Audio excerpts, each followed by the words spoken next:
Okay. Hello, welcome everyone. My name is Elizabeth Sanger. On behalf of the Human Rights Committee, of the Tri-Municipal Human Rights Committee, Larchmont and Mamaroneck, welcome. I'm so glad you're here. We're very excited about our program this afternoon. I especially want to thank Jackie Paray, who helped arrange this for the library, and I want to thank Mayor Ann McAndrews, who's here.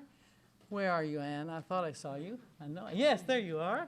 And Trustee Peter Finelli, thank you, from both Larchmont, and then we have the town of Mamaroneck.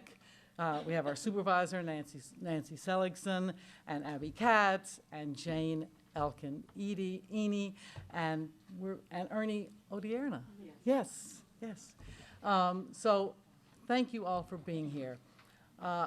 This morning I got to hear Professor John Ryder at Larchmont Temple Brotherhood, and he was phenomenal, and I am very looking forward to hearing him again now. His book reads like, I don't know, a thriller novel. It's an extraordinary book, and I strongly recommend it.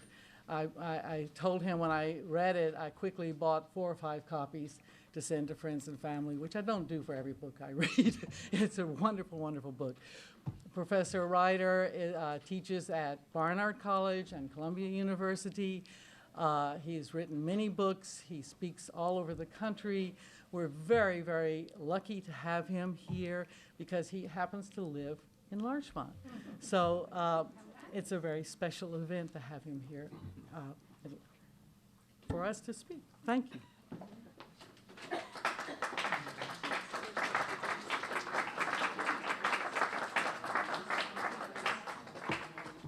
Well, I thank Elizabeth for her gracious words, but she really got to the essence of me, which is, for your information, I'm a local boy. So there you go.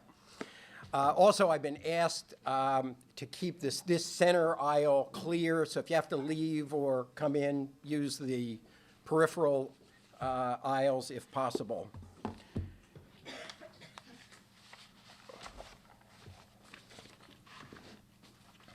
Now, what I want to do today is speak for no more than 15, well, closer to 25 minutes, because I want to play some very rare tapes of Dr. King for you that really evoke something very special about him.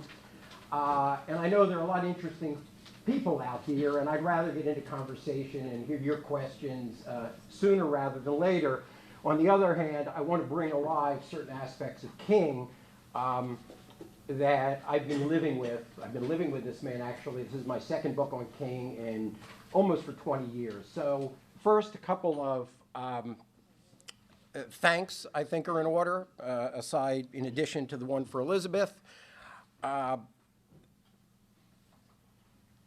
This is in perfect Kingian fashion. Here is something that really combines utter venality, but the higher principle, because I believe in this book.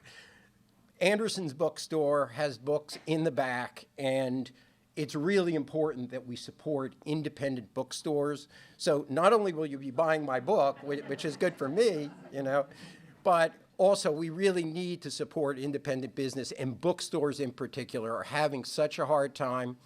And in line with that, I'll be there signing afterwards, but also, and I think this is an important thing that's sort of utterly in the spirit of Dr. King. When I was at Canaan Baptist Church in Harlem, on the 50th anniversary of the days that Bull Connor used the fire hoses and the dogs, with Reverend James Forbes, and really quite amazing to be Y.T. Walker, Dr. King's key person in Birmingham, known as the General of Birmingham. That was his church for, 30 years after he left King. And there were black families coming up afterwards buying 4 books because they said our kids and grandkids need to know this story. And I just simply want to underscore that this is a story that the kids and the grandkids need to know for some reasons that I'll go into, because Birmingham was actually a turning point in American democracy. It wasn't just a victory for blacks, and we have to honor what that actually meant. And when we use the phrase, which I do because I really admire our servicemen, thank you for our service, I spent a lot of years interviewing people like Andy Young and Joe Lowry and Y.T. Walker and John Lewis and so many other people. You know, all of us ought to say thank you for your service, because they're the people who made America into a real democracy, not a democracy for white people, but a democracy for everybody. And, you know, we owe them greatly. The second thanks is, again, a community note. The library and the Friends of Larchmont Library. And for those of us who hunkered down in this library during Hurricane Sandy and really found kind of, you know, donuts and coffee and charging devices for our phones, I don't think I'm trivializing to say they really were embodying Dr. King's message of, you know, you have to respond to that bloody man on the Jericho Highway. And they comforted us and took care of us. So very much thanks to Larchmont Library. And finally, the Committee on Human Rights. What can you say? I'll just keep it simple. These are wonderful people who are doing King's work. And there's always an evolution. You know, 1963 and 2014 are not the same. So, you know, I'm going to kind of paint a picture of an angrier side of King, the angry prophet, not just the sunny dreamer, but he would have approved of keeping the heat on. King would have been a glass half empty. He wouldn't have been self-satisfied saying, look at all we've done, although he would have been proud at all that was accomplished. He would say, look at all that we have to do. So on that note, my main task is to reflect on a question that, you know, you can't avoid on an MLK Day if you're not going to trivialize the meaning of King. And that is, how should we commemorate him? For what should we commemorate him? And that's never easy, but it's especially hard in the aftermath of all these 50th anniversaries of Birmingham. Keep in mind, Birmingham was the turning point, a turning point in the Civil Rights Bill. The Kennedy administration had no interest in a civil rights bill. They were being pragmatic and evasive on race. American white society was indifferent to the afflictions of blacks on balance at that point. Things would change to some degree. So that 50-year Birmingham, powerful moment in our history. And in addition, the March on Washington, all of those things 50 years, it's easy then to worship the sunny Dr. King, the sunny dreamer. And King made it easier in I Have a Dream, right? We have those remarkable images of, you know, black and white children holding hands, and even in Alabama, striding off in a wondrous future, and all that patriotic imagery of American dreaming. Yet that kind of commemoration has its dangers. Marking off a time of freedom from all the lush freedoms to today invites self-congratulations. What a splendid country we are. Look at all we did, without thinking about the danger of who's crowding into that we. All we did, well, some people did it. It suggests also that King's task was completed, and so the king that emerges is a reassuring figure. He lifts us up and makes us feel swell. So this much of that story is true. We did accomplish a lot. King, even in 1968, as he sensed he was going to die, he knew he was being stalked. In that last speech, he'd been feeling that for a year and a half. I mean, he'd been feeling that he was going to die before he was 40 since 1963. But he knew he was going to die. And when he reviews, you know, all the things, if I had sneezed, when he'd been stabbed and the knife was in his heart, this is back in New York, all the things he would have missed, he's kind of recounting. I wouldn't have been able to tell the nation about that dream, and I wouldn't have been in Birmingham and Albany, and he takes it on up. But despite that pride, we have to remember that sometimes the angry prophet comes in disguises. And King was a prophet whose manners were genteel and lovely, and he starts the letter from Birmingham jail, "My dear fellow countrymen." Clergyman, thank you. Big difference. See, I need you. I've been talking too much today. Stay close to me, Elizabeth, okay? My dear fellow clergymen. So, you know, we have those manners, but as Joseph Lowry once said to me, he said, Martin's manner was soft, but his message was tough. And I'm going to talk about this tough guy in a little bit. So, we got to be cautious about the sunny king. And even I Have a Dream has plenty of hints of this other king. At a certain point in I Have a Dream, what does King say? He imagines a white questioner saying, "When will you be satisfied?" And he's appealing to that white anxiety over white demandingness. And what does he say? "We won't be satisfied until justice runs down like waters." Okay? The prophet is in the house. He's in the shadows of the dream. He's not in kind of tough rebuke mode. He doesn't sound like an Old Testament prophet, but he's very much there. And then notice what he says. "I have a dream that my children," what's that phrase? "One day will be able to be judged, live in a country where they'll be judged by the content of their character." What is the implication of that sentence? They don't live in such a country yet. It doesn't exist because we haven't created it yet. So even though King, he wanted a civil rights bill. They did not want to alienate Kennedy. There are a lot of political motives going on. John Lewis had written a fiery speech, which sounded like Sherman marching through the South. And, 3 minutes before they go on, the key Catholic guy in Washington, D.C. is saying, "I'm not going on if John Lewis is going to say stuff like that." And they're saying, and King is there saying, "John, this doesn't sound like you. Come on." So there was a politics to that speech and the whole march on Washington. But even so, King didn't leave that other part of the message out.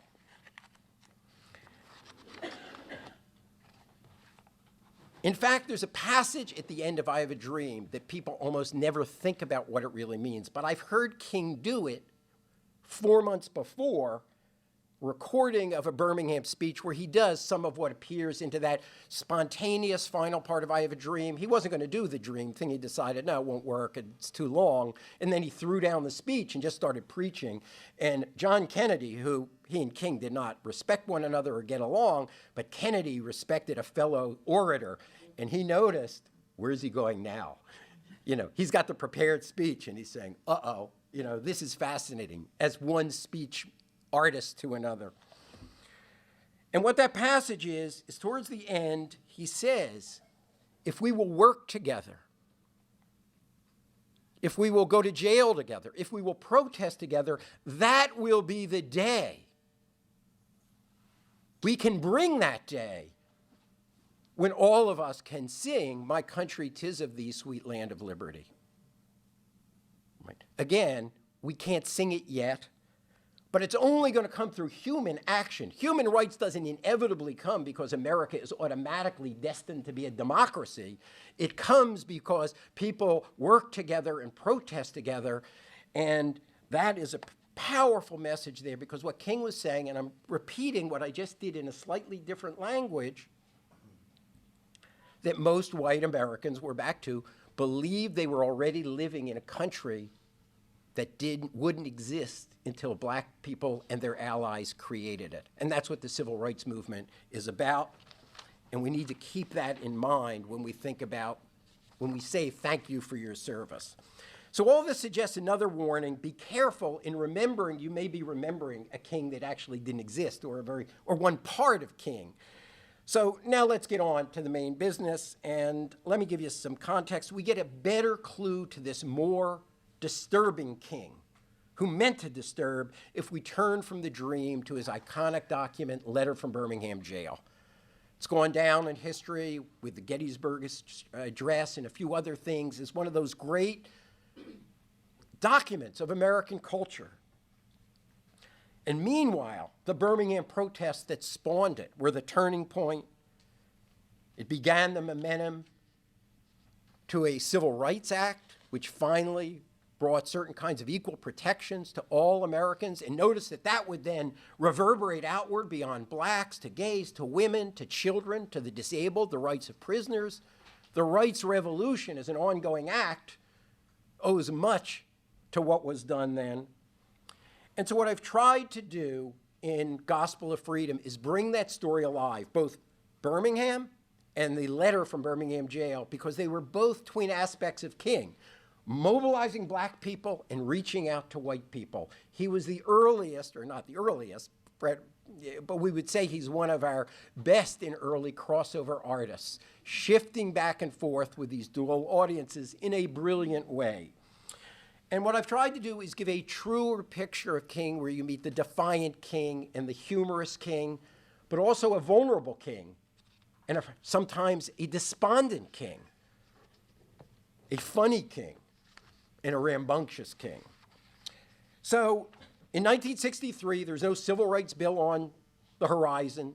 The civil rights movement was in somewhat of a stall, though the Freedom Ride, the younger generation, taking the mantle.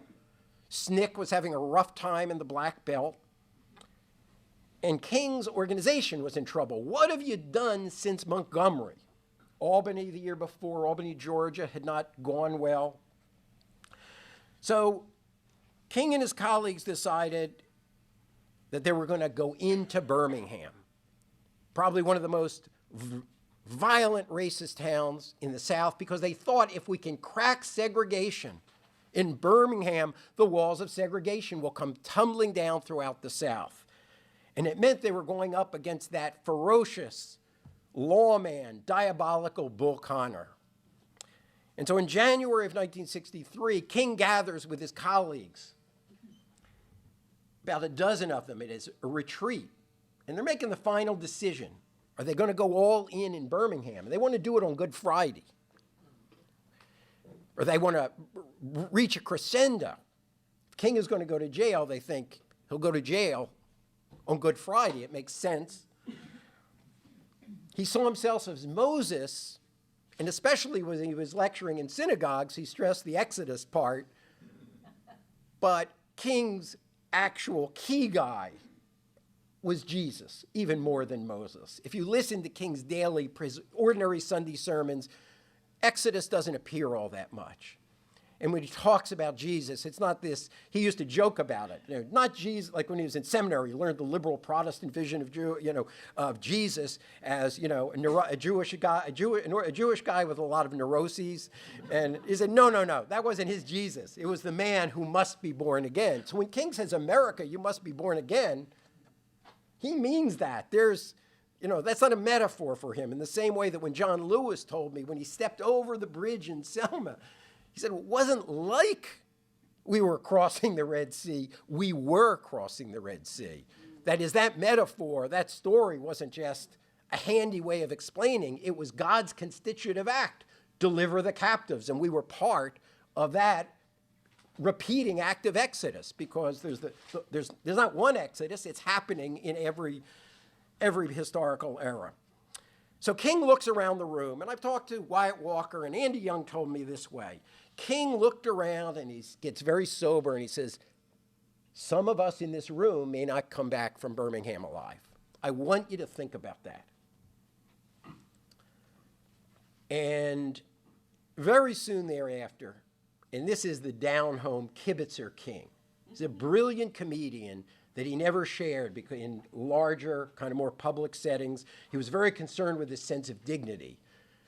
But he and his colleagues were down-home guys who liked to carouse and carry on and joke. They used the word cracker, and they referred to, politically incorrect things when they were kidding with one another. So King turns around and he, at one of these, at some point in the retreat, and says, as he did often, and I'm now simply imitating Andy Young's imitation of his accent, but I've listened to King enough that I can imagine it. You all think the Klan is going to get me, but you're going to be jumping out in front of the TV cameras, and they're going to get you, but I will preach you the best funeral you ever had. And then he would pick on the foible of any of his, whether it was Hosea Williams or, Joseph Lowry, Andy Young. Now, of all my candidates, the Klan should have never heard a hair on the head of Andy Young. Because of all my colleagues, nobody loved white people more than Andy. So, and then he'd turn on somebody else. And what Young said to me is, he said, what Martin wanted us to understand is to accept the possibility of our own death. C.T. Vivian, a stalwart of Nashville nonviolence, put it to me, a little less famous, but another brilliant man who in the Klan held his head down under the water when he was desegregating the beaches of St. Augustine.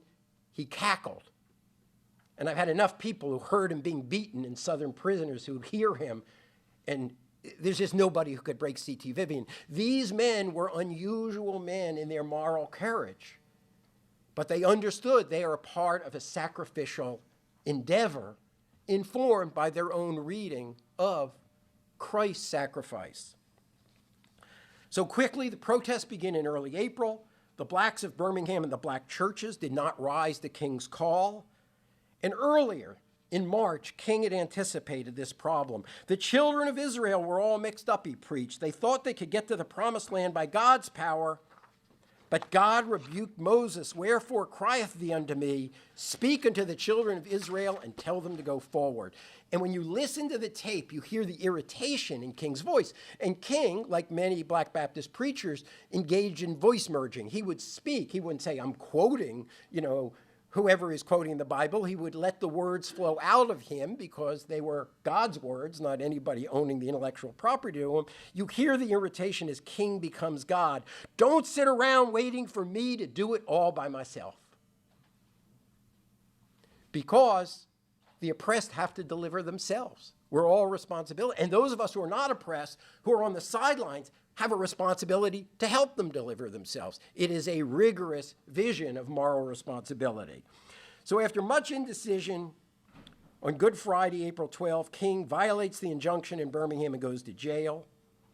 He says, Ralph Abernathy and I would like to feel that we are suffering with Christ on the days he suffered on the cross. Once in jail, separated and put in solitary confinement, King tumbled down into panic and depression. And everything would change very soon when he read the statement of 8 white clergymen, all racial moderates, who condemned the demonstrations as untimely. They branded King an extremist, and they chided the protesters for creating violence. And suddenly, King is surging back up the mountainside on a tide of indignation. Those white ministers and one rabbi invigorated him. The warrior reappears. He's furiously scribbling notes on newspaper margins and toilet paper that would become the letter from Birmingham jail. The warrior had returned. And I'm just going to do a few more little excerpts of reading so we can then open this up.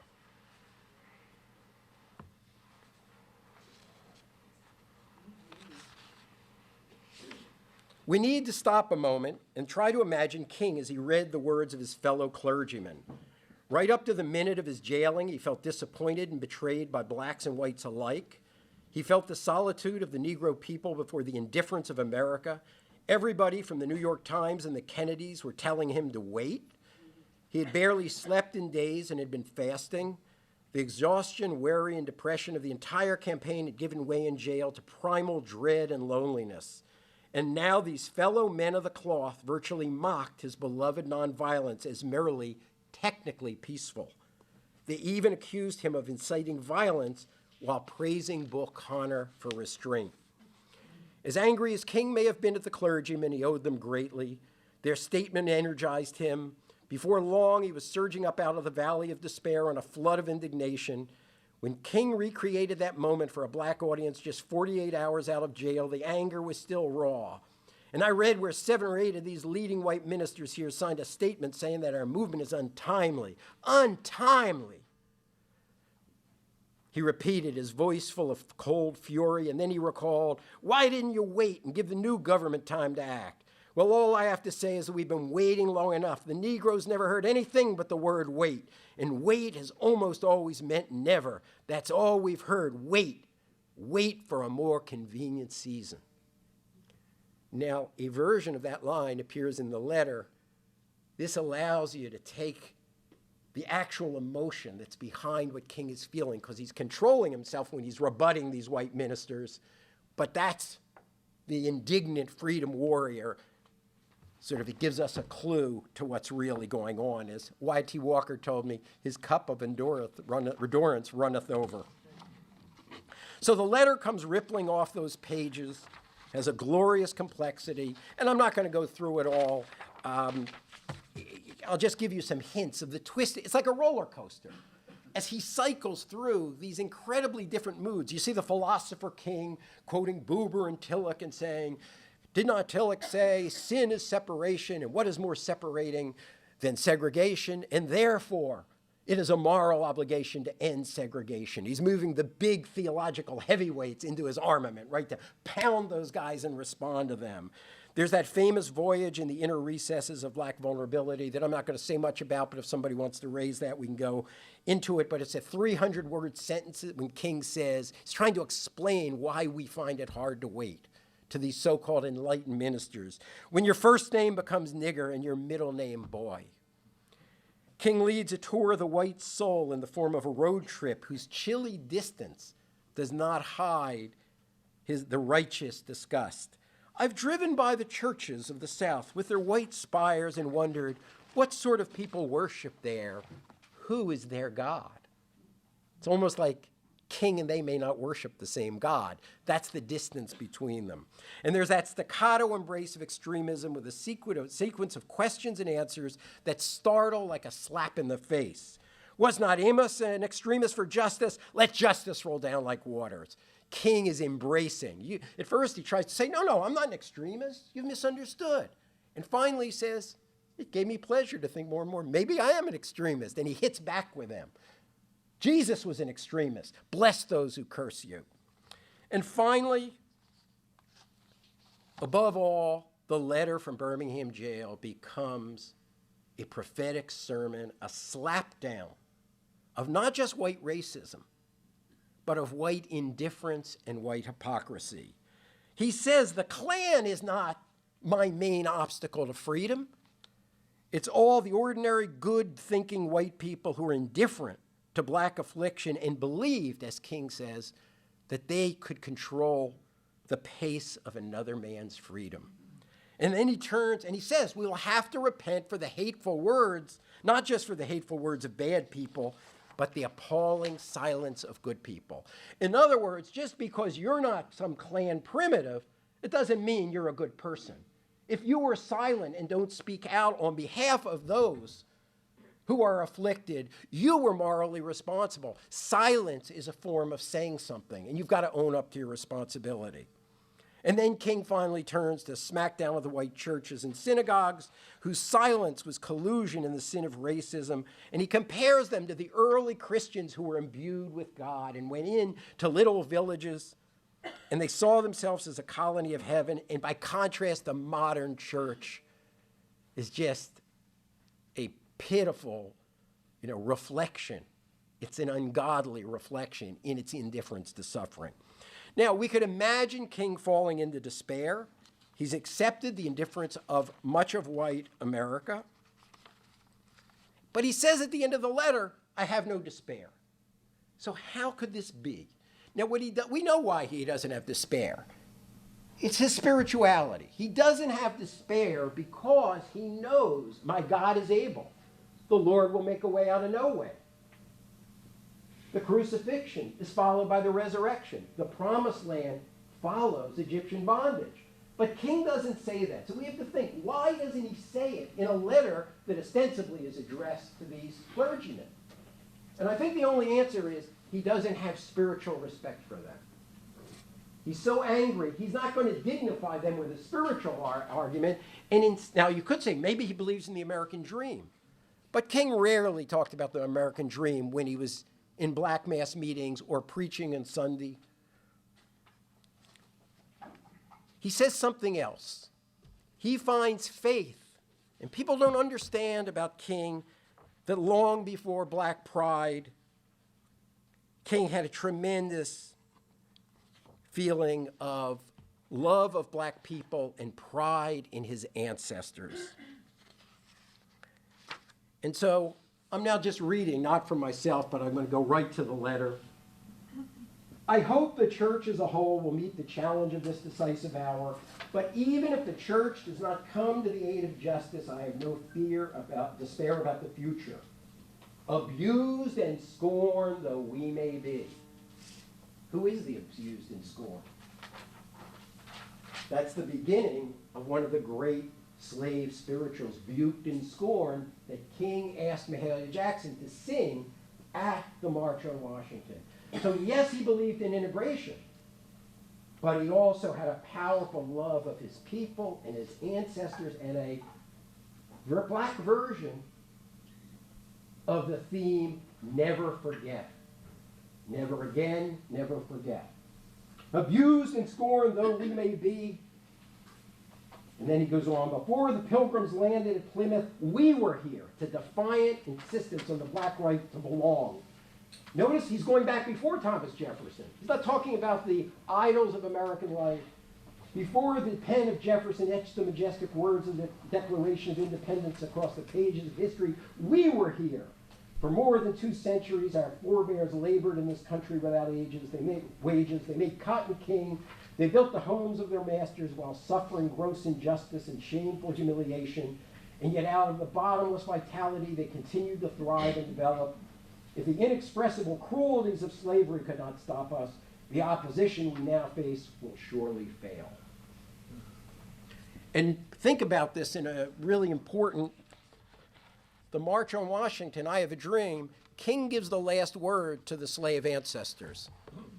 He has white people cross over and sing the words of that old Negro spiritual, free at last, freer at last. There's Protestants and Jews and Gentiles. Everybody is in that mix, blacks and whites. We are free at last. He has them come sample the songs and in some sense therefore become black so they can experience bondage and liberation. And I know the youngins out there think they invented the concept. Hip-hop invented sampling, but King was a master sampler of taking bits and fragments from other pieces and blending them into these gorgeous mosaics of sound long before the youngins were born. So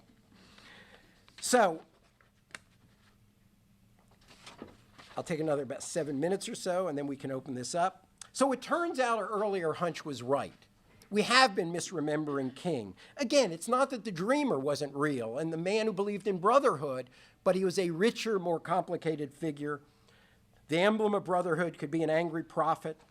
He did not think very many whites had much capacity for empathy. I should have realized that few members of the oppressor race can understand the deep groans and passionate longings of the oppressed race.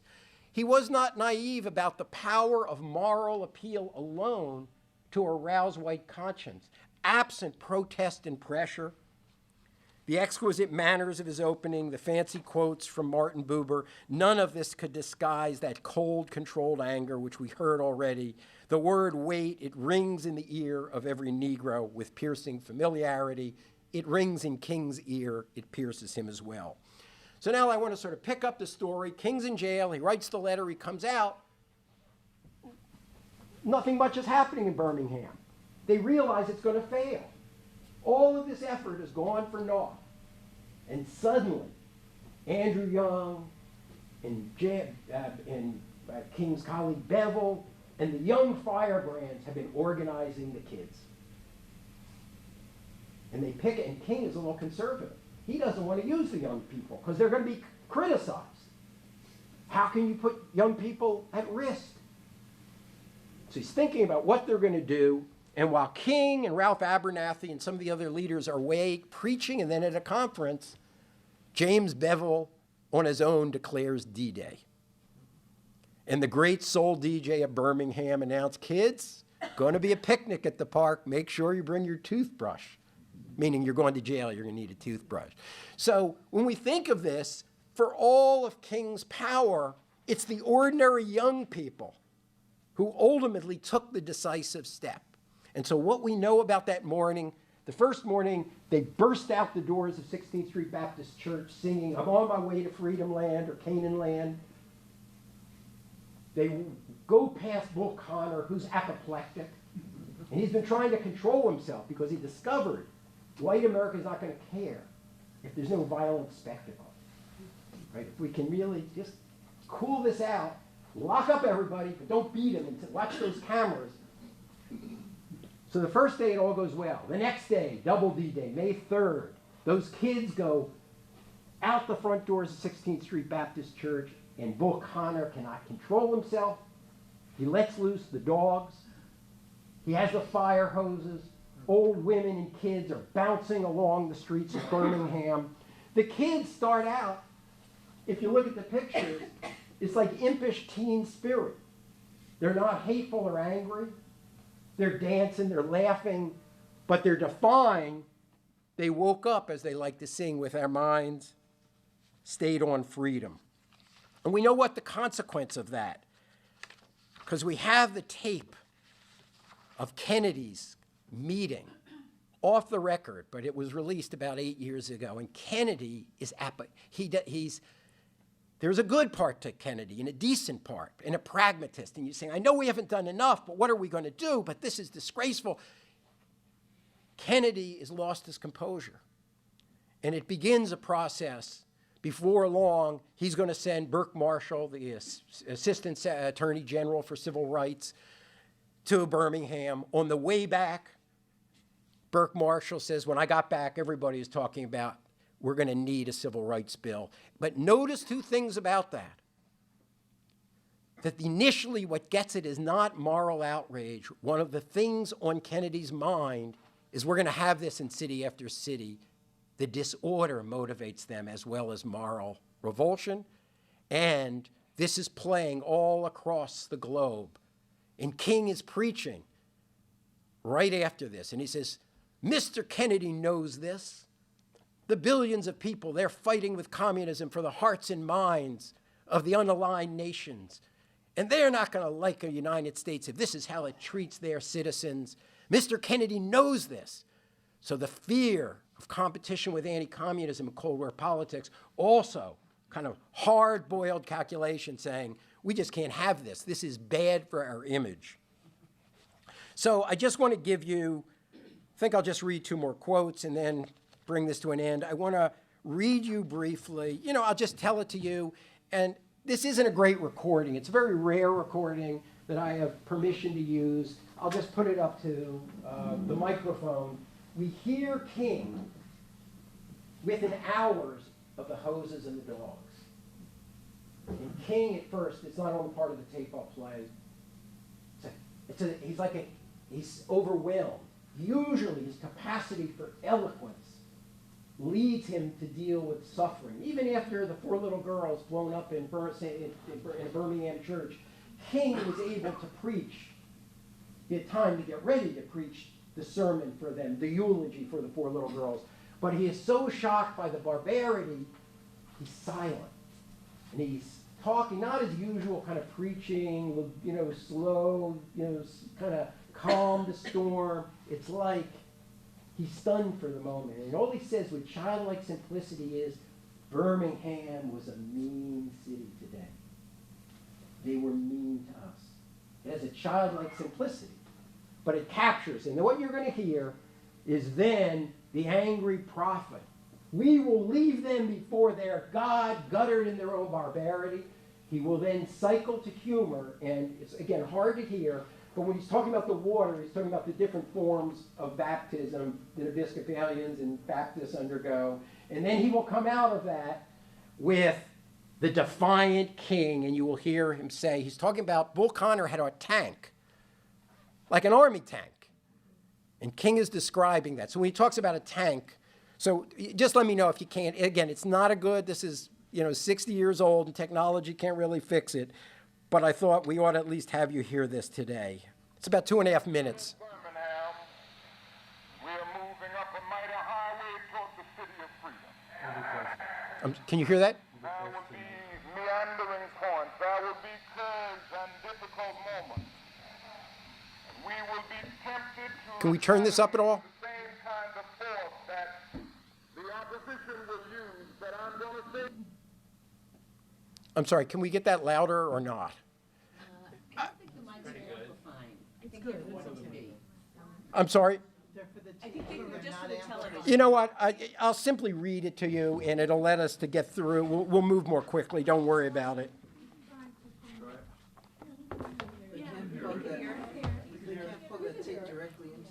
No, they didn't have that piece. I thought they did. So, you want to hear a bit of it? Yeah. Okay. We'll do the best we can.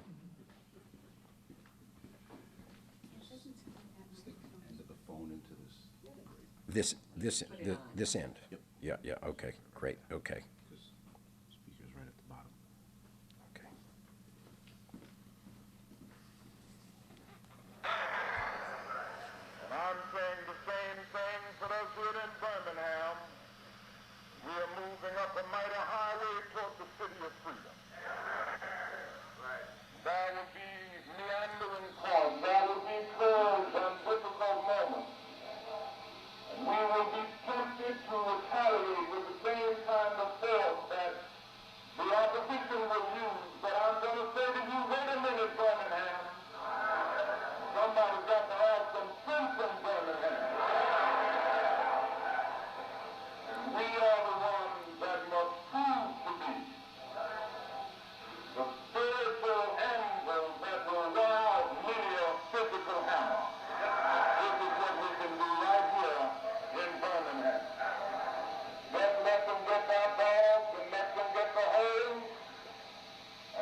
They had been sprinkled, he says.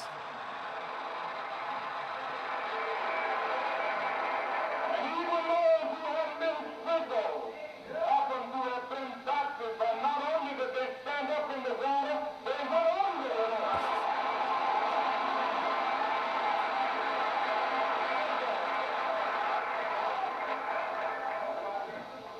Dog, girl, I tell you, when I was growing up, I was dog bitten for nothing.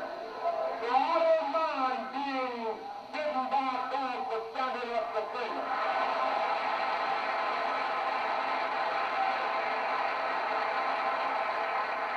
I was down there enjoying the court the other day when we were in jail, and they took us into the city hall for court underground.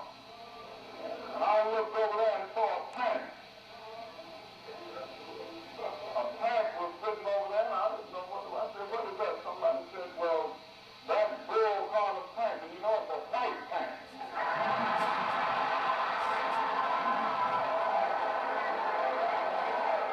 I want to say tonight that they can bring that dog down, they can get that water, and even Bull Carter can get his great tank, and our black faces will stand up before the white tank.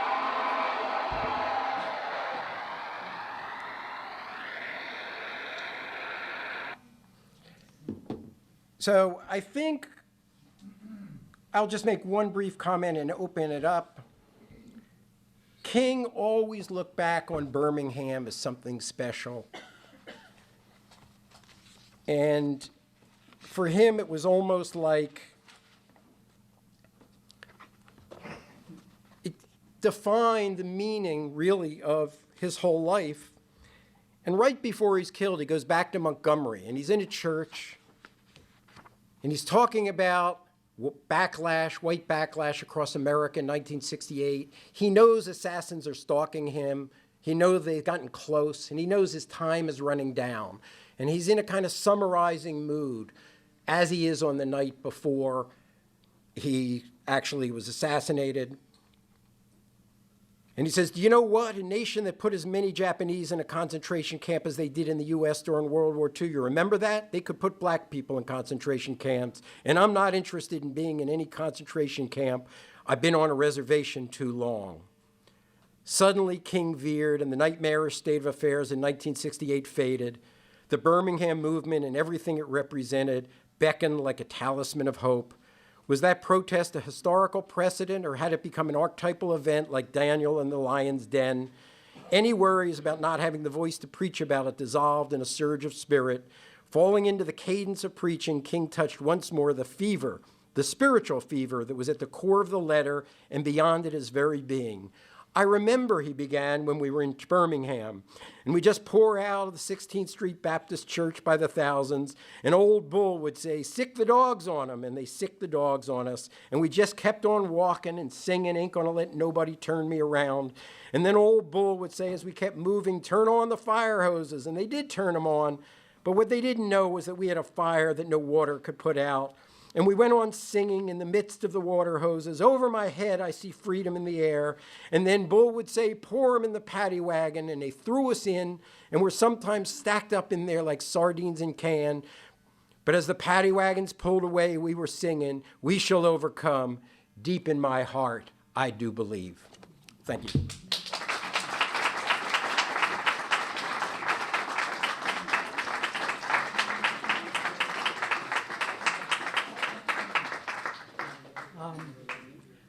There's a lot to say and a lot to respond to, and we will have our honorees in a few minutes, and we're very proud of them, people getting our awards. The part that is most moving to me in the book touches on where we go from here, and when King tries so hard to penetrate the cozy cushion of white privilege, to help white people begin to appreciate the feelings of being excluded from that cushion of white privilege. What it feels like to be white while shopping, to be, white while driving, to be white while walking down the street and seeing a police officer, to be white while hailing a cab, to be white looking for a house to buy. You know, that's the kind of privilege that he's trying to penetrate. And he writes in the letter, when you suddenly find your tongue twisted and your speech stammering as you seek to explain to your 6-year-old daughter why she can't go to Funtown. And then he says, when you're plagued by inner fears and outer resentments, when you are forever fighting a degenerating sense of nobodiness.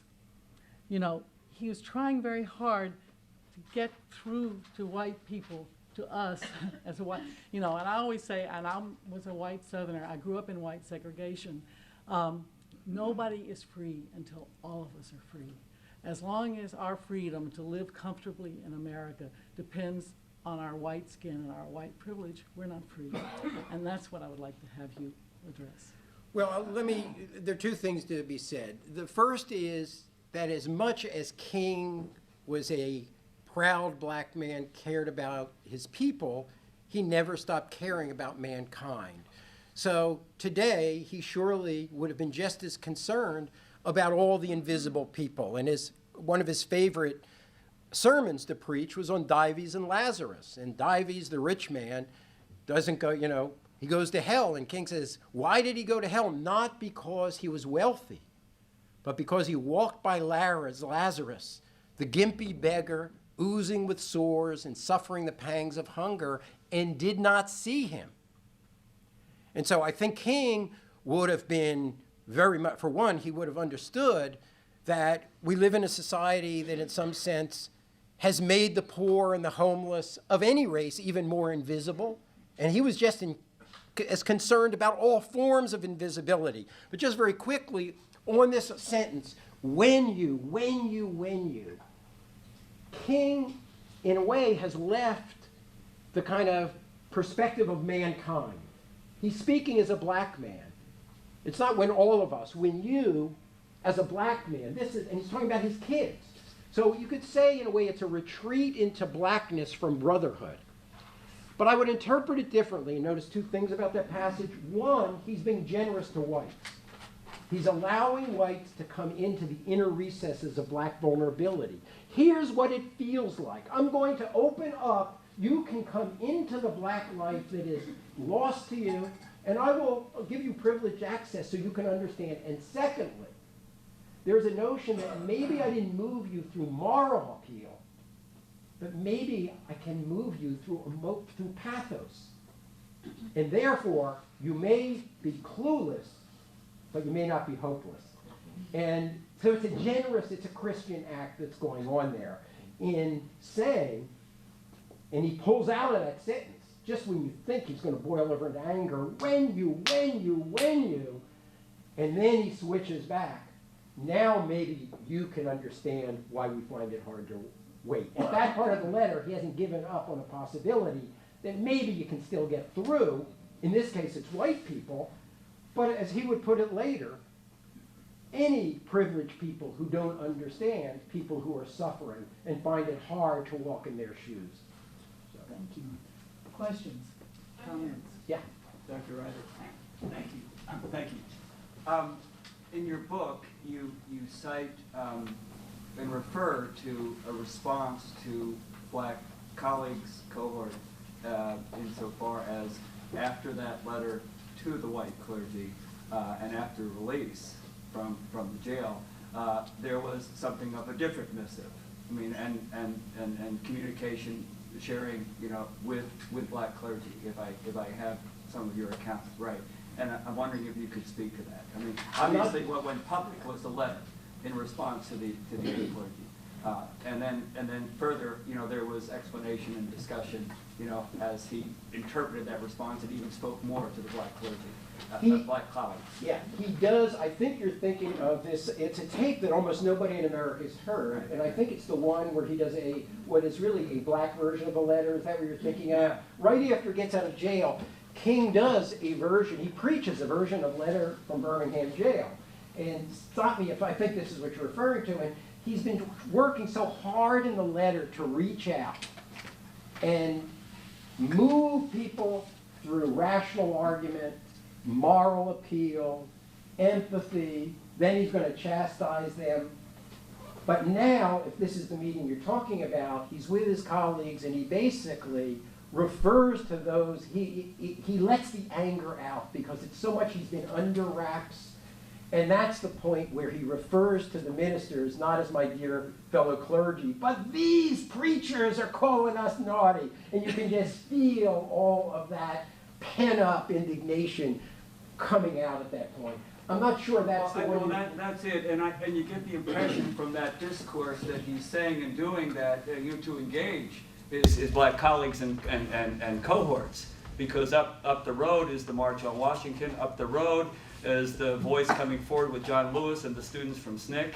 Up the road is the organization and the voices of the youth, led by women like Eleanor Baker and Dorothy Height, who aren't part of that male cohort, and he needs to be engaging with that community. And that is a really critical point, that when we think about the Martin king that is sort of the king for the larger society, they don't realize his dual role, which was provoking black people and convincing white people. And that he never stopped doing because he knew that what he says in that very meeting is, he says, don't you ever think anything is going to be given to us. The only gains we've made is through our own efforts, pressure, and protest.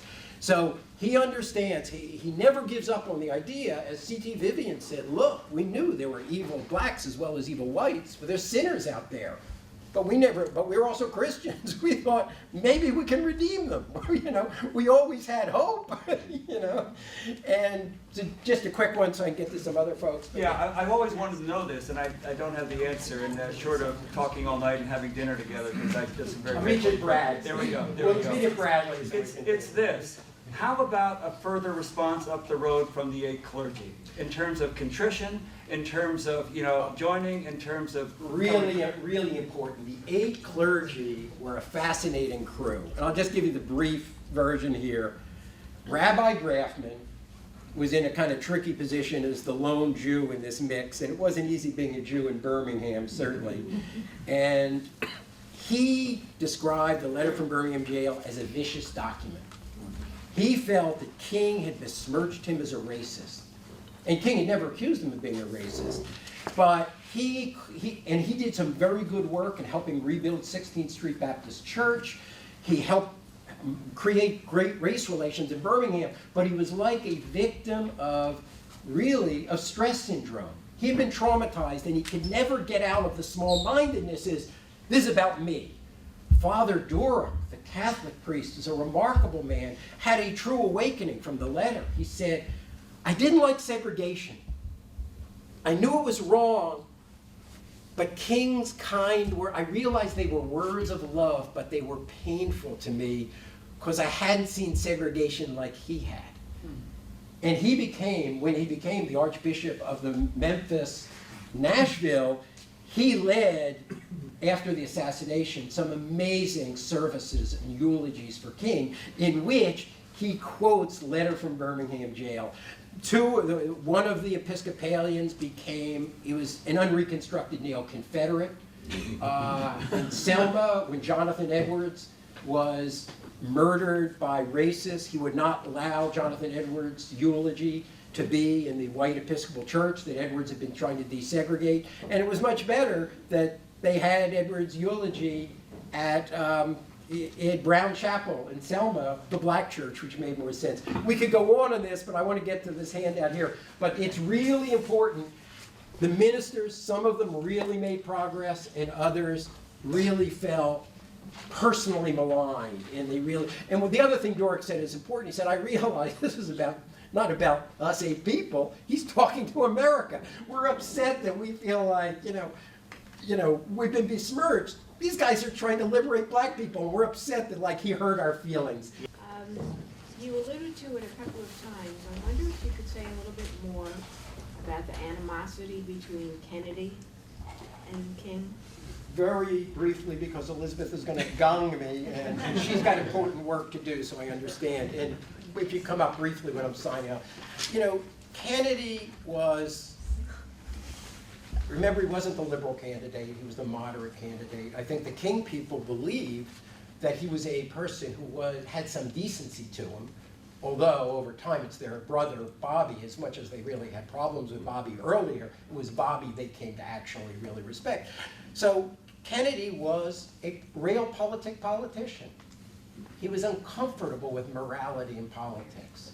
He found King's preacher moralism naive, making problems for him. He'd say, you know, you want me to lose the white South? Okay, so I appointed a couple segregationist judges and they're now putting you in jail. But, you know, if we lose the Democrats to Goldwater, you know, is that going to be better?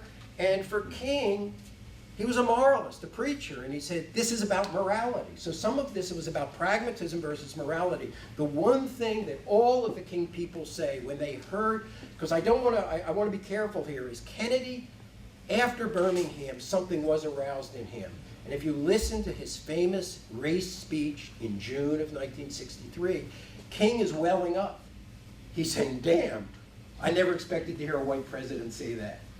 They appreciate there was a legitimate moral conscience there, but it was operating with these other things too. So, you know, how this would have unfolded, it's, you know, impossible to know. And I think King hadn't quite really fathomed how much Kennedy, White House, had given permission to Hoover to wiretap them, and the sexual scandals and blackmail that already were starting to be used against King. That was happening in Kennedy's administration. So let me stop there, and as soon as, again, Elizabeth has really important work, so stay, I'll go back to the table, buy some books, and thank you for coming out.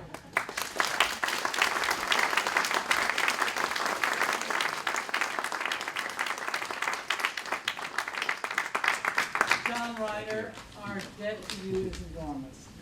You were wonderful. Thank you. Well, I'm inspired with my people, my large Mount Mamaroneck people. Thank And you. I can urge everyone to buy his book. It's wonderful. Now I want to introduce Supervisor Nancy Seligson for very, very important purposes. Hello, everyone. I want to also thank Professor John Ryder. We are really lucky to have him as a neighbor and have him as a keynote speaker today. That was just wonderful. And we're lucky to have lots of other people in our community. The Human Rights Commission has honored organizations and individuals for the past 27 years who have done great work in our community in helping other people, in furthering the ideals of Martin Luther King. And we are really excited to be able to honor 2 more today. First, I'm just going to ask the Human Rights Committee if they would stand up. Mary Lee Berridge, Jane Eney, John Gitlitz, Glenna Gray, Naomi Hill, Shirley Hilton, Kay Francis Richards is right here, Cora Rust, Elizabeth Sanger, Harold Wolfson, and Keith Yeiser. These folks all worked on this program and have worked throughout the year to organize honoring folks in our community and bringing the discussion on Martin Luther King together. So thank you all.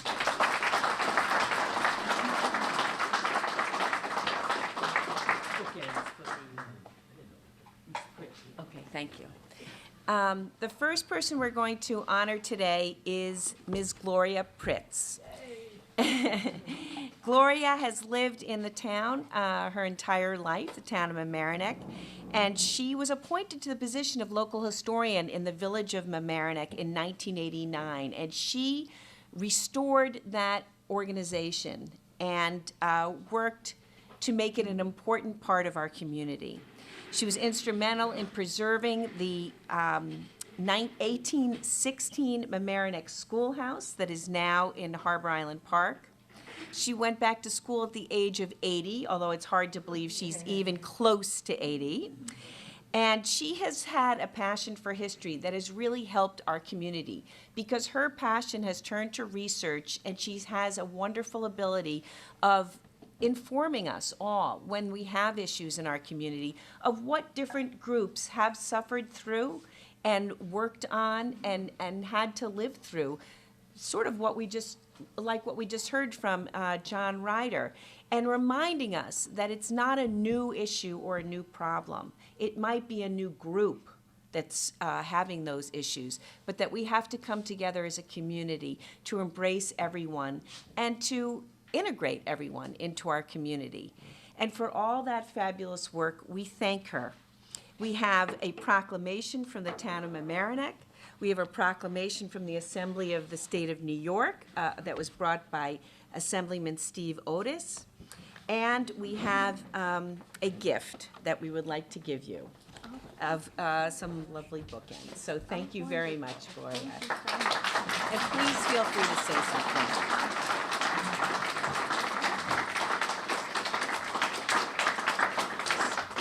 I am truly honored to receive this award. I am a native from Larchmont and Mamaroneck. I was born here and lived here all my life, and I absolutely love it. This is my place in this world. And I just find everything so easy, so calming. And I have gone into the history. I do have an archives at Mamaroneck Village Hall, which I've been doing for the past 25 years. And I've accumulated papers and photographs and items, and it has just been an absolute pleasure for me to be part of this wonderful community. And that you are honoring me today, I just am so thrilled. Thank you so much. Thank you so much. Thank you. I've got yours right here. Oh, dear. Thank you so much, and thank you for this gift. Oh, you're Thank welcome. Thank you. You. Oh, thank you, dear. Oh, could I get a picture One of of you my two? sons. Sure. Of you two, yeah. Well, we're you with a gift or whatever. Holding the proclamation. How about holding the proclamation? And the proclamation, yes, Oh, there, that's beautiful. fine. All right. Okay, let's see.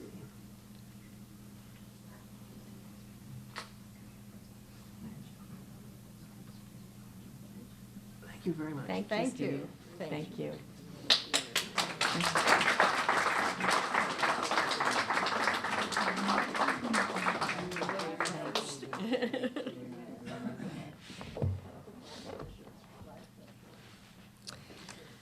The next award we have is for an organization, and that's been our custom for the past several years, is to give one award to an individual and one to an organization. The organization that we're honoring today is the Community Counseling Center, and we're very lucky to have their chairman of the board here. We have Jane Orans, and we have their executive director and leader director, Mark Levy.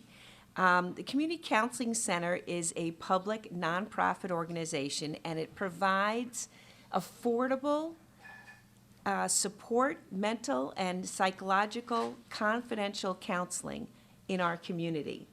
If you haven't heard about it, that's a good thing. If you have heard about it, I'm sorry, except that you might have heard about it in a good way also without having to use their services, because they provide wonderful counseling in our schools, in our middle school and now in the high school as well. They have trained therapists who are available at a sliding scale cost to everyone in our community. So regardless of socioeconomic situation, race, ethnicity, gender, sexual preference, whatever, they are providing an exceptional service. The fact that we have such a healthy community as we do, granted, we know there are issues and problems in every community, but the fact that we don't have very extensive crime and that we don't have very extensive problems with our youth on any grand scale, I think we can attribute a lot of that to the Community Counseling Center. They have done a wonderful job, and they have been in business for 40 years, which is hard to believe. But we're very honored to have both Jane and Mark here today. And we also have a proclamation from the town of Mamaroneck, proclamation from the state of New York, from the Assembly, and a plaque that we would like to give you and thank you. They are, as Ms. Pritz has done, upholding the ideals of Martin Luther King and providing wonderful counseling to our community. So thank you, Mark, and thank you, Jane. Come on up.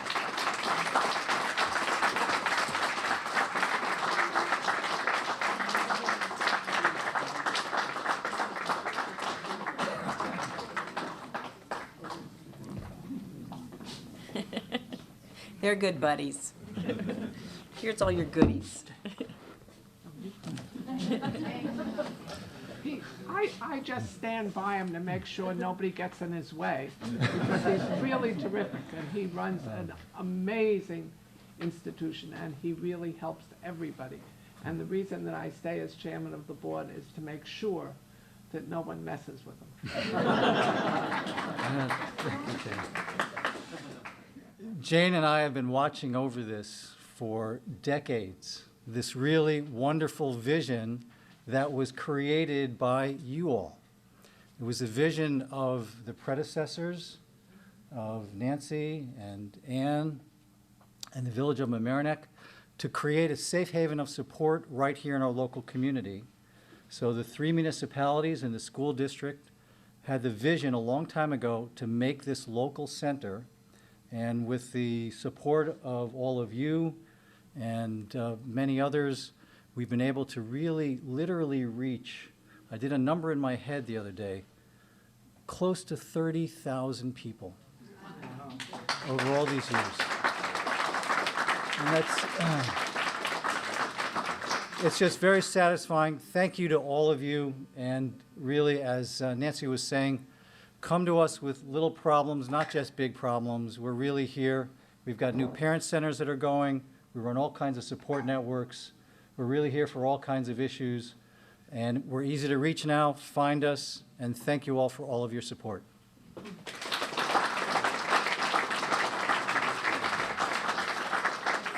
on the wall. Okay, so I get of you Oh, we're three, going to take a picture. Okay. and also the awards. Yes. Show those, please. And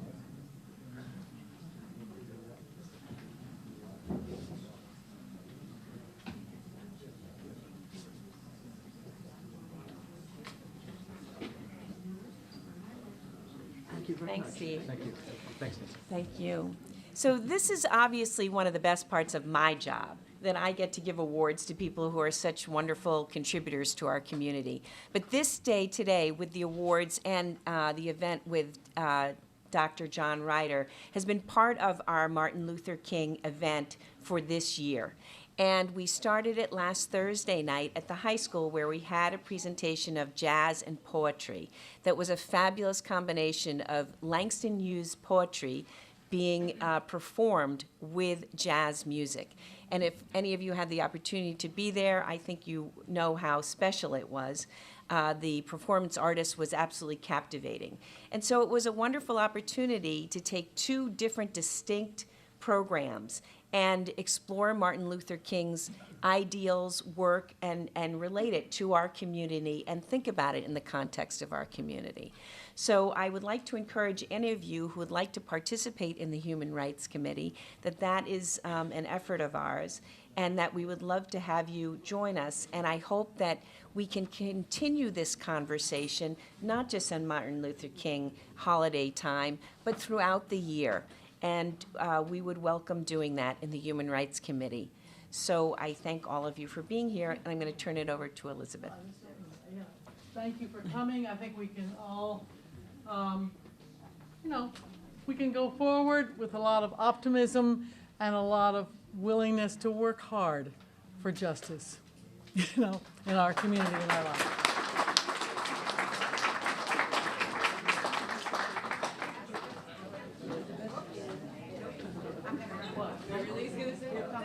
Something else? I just have to thank Nancy Seligson, what she has done and made the Yes. town offices available for our group. No one has worked harder on this than Nancy, and we're just so grateful to her. Absolutely. Yes. Thank you, thank you. And there is a follow-up, just as has been said and hoped for, next Sunday, right here. Oh, I forgot. There you go. There Very you go. important, All right. okay. All right. Ned Benton, same time, same place, next Sunday, has done tremendous research, and I'm so sorry I forgot to mention it, and has prepared a talk, a conversation about slavery here in Larchmont and Mamaroneck, historic in the 19th century and moving forward. It's an excellent, excellent talk, and we're very excited. And as I said, as Mary Lee said, I noticed when Nancy thanked the Human Rights Committee, she didn't mention herself, and we couldn't have done anything without Nancy's work. Thank you, Nancy. Thank you. Same time, same place. 4 o'clock, come a little early. What? 3:30. 3:30. 3:30 Sunday, the 19th.